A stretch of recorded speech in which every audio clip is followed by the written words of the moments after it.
ಪದವಿಯನ್ನು ಪಡೆದು ಸರ್ಕಾರದ ಆರೋಗ್ಯ ಇಲಾಖೆಯಲ್ಲಿ ದ್ವಿತೀಯ ದರ್ಜೆ ಸಹಾಯಕರಾಗಿ ನೇಮಕಗೊಂಡು ಸರ್ಕಾರಿ ಸೇವೆಯನ್ನು ಸಲ್ಲಿಸ್ತಕ್ಕಂಥ ಲತಾಳ ಒಂದು ಹುಟ್ಟುಹಬ್ಬ ಇವತ್ತು. 2/10/1972ರಲ್ಲಿ ಶಿವಮೊಗ್ಗದಲ್ಲಿ ಜನಿಸಿದ ಲತಾ 1982ರಲ್ಲಿ ಅಂದರೆ 42 ವರ್ಷಗಳು ಮುಗಿದು ಇವಾಗ 43ನೇ ವರ್ಷಕ್ಕೆ ಕಾಲ ಇಡ್ತಾ ಇದ್ದಾರೆ.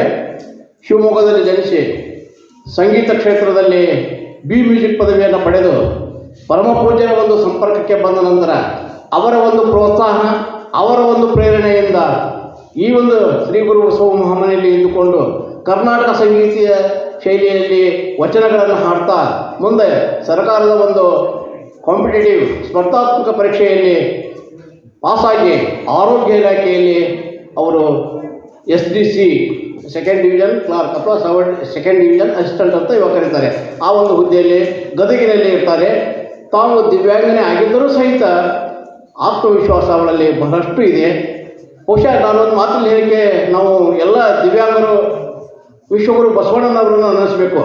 ಜಗತ್ತಿನಲ್ಲಿ ಇಷ್ಟು ಧಾರ್ಮಿಕ ಧರ್ಮಗಳಿದ್ದಾವೆ, ಧರ್ಮ ಗುರುಗಳಾಗಿ ಹೋಗಿದ್ದಾರೆ, ಅನುಭವಿಗಳಾಗಿ ಹೋಗಿದ್ದಾರೆ, ಎಲ್ಲರೂ ಆಗಿ ಹೋದರು. ಯಾರೂ ದಿವ್ಯಾಂಗರ ಬಗ್ಗೆ ಯಾವುದೇ ಒಂದು ಮಾತನ್ನು ಹೇಳಿಲ್ಲ. ಆದರೆ ಅಪ್ಪ ಬಸವಣ್ಣನವರು ಅವರ ಬಗ್ಗೆ ಕರುಣೆ, ಅವರಿಗೆ ಆತ್ಮವಿಶ್ವಾಸ, ಪ್ರೋತ್ಸಾಹ ತುಂಬುವಂಥ ಮಾತನ್ನು ಒಂದು ವಚನದಲ್ಲಿ ಹೇಳಿದ್ದಾರೆ. ಆ ವಚನವನ್ನು ಹೇಳ್ತಾ ಇದ್ದೇನೆ. ಹಾಲ ಕಂದಲು ತುಪ್ಪದ ಮಡಿಕೆಯ ಬೋಡು ಬುಕ್ಕೆನ ಬೇಡ, ಹಾಲು ಕಮ್ಮನೆ, ತುಪ್ಪ ಕಮ್ಮನೆ, ಹಾಲು ಮಧುರ, ಲಿಂಗಕ್ಕೆ ಬೋನ, ನಮ್ಮ ಕೂಡಲ ಸಂಗನ ಶರಣರ ಅಂಗಹೀನರೆಂದರೆ ನಾಯಕ ನರಕ ಅಂತಕ್ಕಂಥ ಮಾತನ್ನು ನೋಡ್ರಿ. ಹಾಲಿನ ಮಡಿಕೆ ತುಪ್ಪದ ಕಡೆಗೆ ಇರ್ತಾವೆ ನಮ್ಮ ಮನೆಯೊಳಗೆ. ಅವು ಏನಾರು ಬೋರ್ಡ್ ಮುಕ್ಕಾಗಿದ್ರೆ ಅದನ್ನು ಹಾಲು ತುಪ್ಪ ಚೆಲ್ಲಿಬಿಡ್ತೇವೆ, ನಾವು ಚೆಲ್ಲೋದಿಲ್ಲ, ನಾವು ಸ್ವೀಕಾರ ಮಾಡ್ತೇವೆ ಮತ್ತು ಲಿಂಗಯ್ಯನಿಗೆ ಎಡೆನೂ ಹಿಡಿತೇವೆ. ಹಂಗೆ ಏನಾದರೂ ನಮ್ಮ ಕೂಡಲ ಸಂಗನ ಶರಣರು ಯಾರಾದರೂ ಕಣ್ಣಿಲ್ಲದೆ ಹೋದರೆ, ಕಿವಿ ಇಲ್ಲದೆ ಹೋದರೆ, ಕಾಲಿಲ್ಲದೆ ಹೋದರೆ, ಕೈ ಇಲ್ಲದೆ ಹೋದರೆ ಅವರನ್ನು ಹೀಯಾಳಿಸುವ, ಅವರನ್ನು ಅವಮಾನಿಸುವ, ಅವರನ್ನು ಬೇರೆ ದೃಷ್ಟಿಯಿಂದ ನೋಡುವಂಥದ್ದು ನೀವು ದಯವಿಟ್ಟು ಯಾರು ಮಾಡಬೇಡ್ರಿ. ಯಾಕಂದರೆ ನಾನು ಒಬ್ಬ ಅಂಗವಿಕಲ ಮಗನ ತಂದೆಯಾಗಿ, ಮೂಢಮೂಕರ ತಂದೆಯಾಗಿ ಆ ನೋವನ್ನು ನಾನು ಅನುಭವಿಸ್ತಾ ಇದ್ದೇನೆ.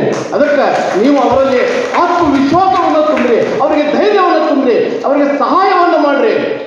ಅಂದ್ರೆ ಅವರು ನಮ್ಮಂತೆ ಭಾಳ ಬಲ್ಲರು. ಅಪ್ಪ ಬಸವಣ್ಣವ್ರು ಹೇಳ್ತಾರೆ, ಈ ಉತ್ಸಾಹ ನೀವು ಅವರಿಗೆ ಏನಾರು ಅಂದ್ರಿ ಅಂದ್ರೆ ನಿಮಗೆ ನರಕ ತಪ್ಪಿದ್ದಲ್ಲ ಅನ್ನತಕ್ಕಂಥ ಮಾತನ್ನು ಹೇಳ್ತಾ ಇದ್ದಾರೆ. ಅದಕ್ಕೆ ಅವರು ಸಾಮಾನ್ಯರಂತೆ ಎಲ್ಲರನ್ನೂ ಸಾಧಿಸಬಲ್ಲರು ಅನ್ನೋದಕ್ಕೆ ಆ ಲತಾ ತಾಯಿಯವರ ಇವತ್ತು ಒಂದು ಸಾಧನೆಯೇ ಮುಖ್ಯ ಕಾರಣ ಅನ್ನತಕ್ಕಂಥದ್ದನ್ನು ನಾನು ಈ ಸಂದರ್ಭದಲ್ಲಿ ಹೇಳ್ತಾ ಇದ್ದೇನೆ.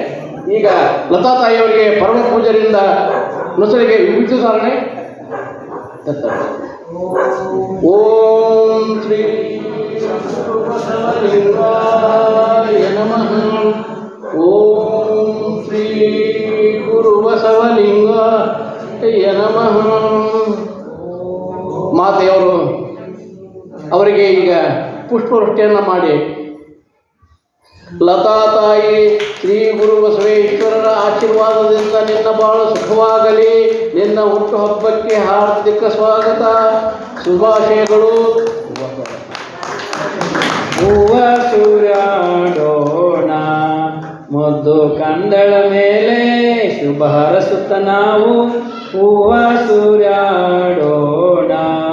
ಗುರು ಬಸವಣ್ಣನ ಶ್ರೀರಕ್ಷೆಯಿರಲೆಂದು ಐಹಿಕ ಬಾಳು ಸುಖಮಯವಾಗಲೆಂದು ಹೂವ ಸೂರ್ಯಾಡೋಣ. ಆಯುಷ ಆರೋಗ್ಯ ಐಶ್ವರ್ಯ ಸದ್ವಿದ್ಯೆ ಸಮೃದ್ಧಿ ಸಂತೃಪ್ತಿ ಹರಿದುತ್ತ ಬರಲೆಂದು ಹೂವ ಸೂರ್ಯಾಡೋಣ. ಎತ್ತವರಿಗೆ ಮುತ್ತಾಗಿ ವಂಶಕ್ಕೆ ಬೆಳಕಾಗಿ ಸಚ್ಚಿದಾನಂದನ ಕಾರುಣ್ಯ ಹೊಂದಲೆಂದು ಹೂವ ಸೂರ್ಯಾಡೋಣ. ಮುದ್ದು ಕಂದಳ ಮೇಲೆ ಶುಭ ಹರಸುತ್ತ ನಾವು ಹೂವ ಸೂರ್ಯಾಡೋಣ, ಹೂವ ಸೂರ್ಯಾಡೋಣ. ಲತಾ ಮಾತೆಯ ಈ ಒಂದು ಹುಟ್ಟುಹಬ್ಬದ ಶುಭ ದಿನದಂದು ಬಸವಾದಿ ಶಿವಶರಣರ ಪರಮ ಪೂಜ್ಯರ ಹಾಗೂ ನಿಮ್ಮೆಲ್ಲ ಹಿರಿಯರ ಆಶೀರ್ವಾದ ಅವರಿಗೆ ಸದಾ ಶ್ರೀರಕ್ಷೆಯಾಗಿರಲಿ ಅಂತ ಆಶಿಸುತ್ತಾ, ಆತ್ಮೀಯ ಶರಣ ಬಂಧುಗಳೇ, ಇವತ್ತು ಅವರ ಹುಟ್ಟುಹಬ್ಬ, ಏನಾದರೂ ಕಾಣಿಕೆಯನ್ನು ಕೊಡಬೇಕು. ಅದಕ್ಕೆ ಅಪ್ಪ ಅವ್ರು ನಿನ್ನೆ ನನಗೆ ಫೋನ್ ಹಚ್ಚಿದ್ರು, ಏ ಬಸವರಾಜಪ್ಪ, ನೀವು ಹುಬ್ಬಳ್ಳಿಯಿಂದ ಬರ್ತೀಯಲ್ಲ, ಇಂಥ ಅಂಗಡಿಯೊಳಗೆ ಒಂದು ವಾಸ ಇತ್ತು ನೋಡು, ತೊಗೊಂಡು ಬಾ. ಅಪ್ಪರ ಯಾರು ಮಾಡಿದ್ರಿ? ನಮ್ಮ ಗುರು ಬಸವಣ್ಣ ಮಹಾಮನೆಗೆ ಮಾಡೀವಿ, ಅದ್ರ ತಯಾರಕ ನಾನು, ಆ ವಾಚ್ ತೊಗೊಂಬಾ ಅಂತಂದರು. ಆಯ್ತು, ತೊಗೊಂಡು ಬಂದೆ. ಮತ್ತು ಆ ವಾಚ್ ತೊಗೊಂಡ್ರೆ ಅಪ್ಪರ ಎರಡು ನಿಮಿಷ ಹೇಳಿ ಗೊತ್ತಂದ್ರೆ